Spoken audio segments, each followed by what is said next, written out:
What's up, guys? I'm Chad Barnes, and welcome to the channel. Here, it's all about real car talk, from simple fixes to smart driving tips and keeping your ride in top shape. If that sounds good to you, go ahead and give the video a thumbs up. Hit that subscribe button and make sure you watch all the way through. There's a lot of good stuff coming.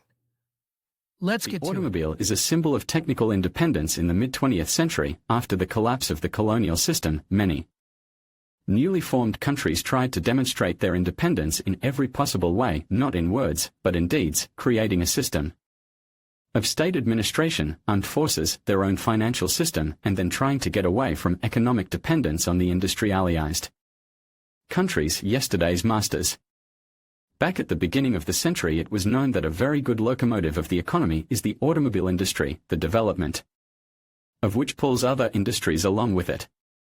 It is no secret that it is largely thanks to the automobile industry that such countries as the USA, Japan, Germany, Great Britain, France, and later South Korea became world industrial leaders. And modern China also owes much of its success to the development of the automotive industry. That is why many former colonies, which in the 50s and 70s were positioned as developing countries, rushed to get their own national car, showing their recent suzerains that they can perfectly well exist and develop without their tutelage. Looking ahead, it should be said that in the vast majority of cases the creation of their own car in many countries ended up, if not a complete fiasco, then clearly not with the result they had hoped for. Just remember such cars as the Egyptian Ramses and the Kenyan Naya Pioneer. And the first Indian car was the Hindustan Ambassador, that is, a licensed copy of the British Morris Oxford. The same story was repeated in Iran, where in 1967 began production of Sedan Paykan, which in its maidenhood was the British Roots Arrow.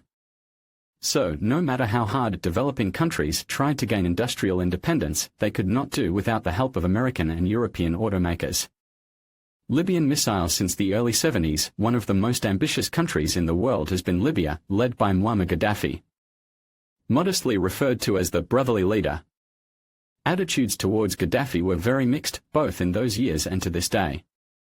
What is important in the current context is that the colonel was a significant figure who radically changed Libya and tried to change the Arab world at the same time. Throughout his life, he stigmatized the West for its neocolonial tendencies, tried to be friends with the USSR, but always adhered to the Third Way, seriously believing that there was his own, special version of development.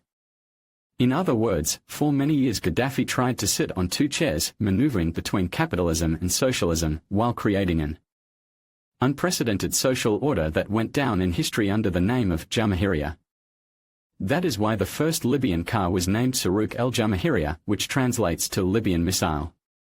The explanation for this name was given by the director of Ladico company Dukali el-Megaref. While other countries produce missiles to kill people, Libya will produce cars that save lives. It was Ladico, Libyan Arab Domestic Investment Co., that was tasked with developing and then producing the car, the concept of which, according to the same al-Megaref, was personally thought over by brotherly leader Gaddafi, spending many hours of his precious time.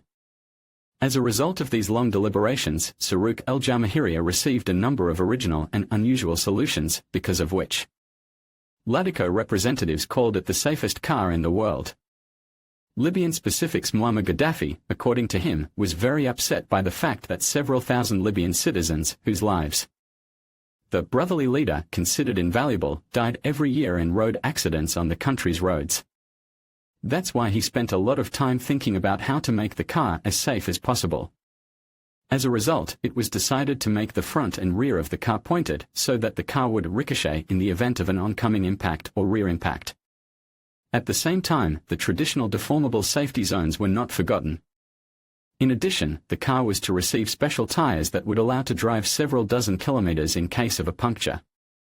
In Libya, many roads pass through deserted, sparsely populated areas, and it is not uncommon for Libyan motorists to spend hours on the side of the road waiting for help in case of a flat tire. Saruq el-Jamahiriya was originally intended to have a high percentage of localization. And if the engine and transmission in the foreseeable future, Libyan engineers could hardly develop independently and would have to borrow them willy-nilly from Western partners, then Libya could produce everything else itself. In particular, leather and wooden inserts made in Libya, as well as marble mine near Tripoli, were used in the interior. It took Ladico 2 years to develop and manufacture the first prototype of Saruq al-Jamahiriya, and in September 1999, on the 30th anniversary of the September 1st revolution, as a result of which, in fact, Colonel Gaddafi became the ruler of Libya, the car was presented to the public. Not just any public, but numerous representatives of the Organization of African Unity, who came to Tripoli to participate in the summit. Painted in the green color popular in Islamic countries, Saruq al-Jamahiriya was shown to the participants of the summit and called the first Arab premium car and the first car of this class designed and manufactured in Africa. The characteristics of the car were not given, but as for the production plans, Ladico reported that the construction of a plant with a capacity of 50,000 cars per year would be started in Tripoli. At that time, in 1999, few doubted the realization of these plans. Everyone knew that the project of the first Libyan car was the initiative of Gaddafi, who, if he undertook something, he brought it to the end. Suffice it to recall the Great Man-Made River, another of Gaddafi's brainchildren, which was included in the Guinness Book of Records. If he was able to cope with such a grandiose project, what was he to do with a car factory, which was designed for only one model? But unexpectedly, the birth of the first Libyan automobile stalled for a long 10 years. Libyan Missile 2. After the debut of the Saruq al-Jamahiriya in September 1999, the car disappeared from the field of automotive journalists for a decade. Everyone started to forget about it, but suddenly in 2009 it was again presented in Tripoli, this time almost as a pre-production model. In principle, there is nothing surprising in the long time to bring a particular car to the ground. Especially considering that the Saruq al-Jamahiriya was developed in Libya, that is, in a country that had absolutely no experience in the automobile industry. It seems that it was the inability to build a normal machine by their own efforts that made the Libyans turn to the Turin-based engineering firm Tesco, which finalized the original design of the Libyan Missile and produced a second prototype, which was shown in 2009. This time some information about the car became available to journalists. The length of the car was 5,500 mm, width 1870 mm. Under the hood there was a 3-liter gasoline 6 with an output of 230 horsepower, with which the automatic transmission worked. The mass of the car was not named, but it was claimed that the first 100 Libyan rocket needed 7 seconds to overcome. Since it was stated that Saruq al-Jamahiriya will be sold not only in Arab countries, but also in Europe, for €50,000. The engineers of Tesco apparently finalized the design to meet European safety standards. That's why the exterior of the second prototype slightly differed from its predecessor of 1999. Victims of the Arab Spring, some journalists claimed that Gaddafi paid €2 million for the production of the second prototype and that the Saruq al-Jamahiriya would allegedly be produced not in Tripoli, but in Turin with the support of Tesco. And not only in a gasoline version, but also as an electric car. To what extent this corresponded to reality, no one can say now. In 2010, a number of Arab countries in North Africa and the Middle East were hit by a series of uprisings, military rebellions and coups d'état under the general name of Arab Spring. It did not pass over Libya, where riots broke out in early 2011, followed by a civil war in which NATO countries openly took part. All this led to the defeat of government forces and the assassination of Muammar Gaddafi in October 2011. In the conditions of the actual disintegration of the country, no one remembered about the Saruq al-Jamahiriya project anymore. It is not known where the prototypes went, most likely they were destroyed either during the fighting or after Gaddafi's death. As is known, the victors crushed everything that was somehow connected with the name of the brotherly leader, so the chances of the two Saruq al-Jamahiriya surviving were slim. After Gaddafi's death, the armed conflict in Libya continued for several more years, and today the country, which is no longer called the Jamahiriya, does not exist as a single entity. Moreover, it has been set back decades in its development, so if the Libyan automobile industry ever appears, it is clearly not soon.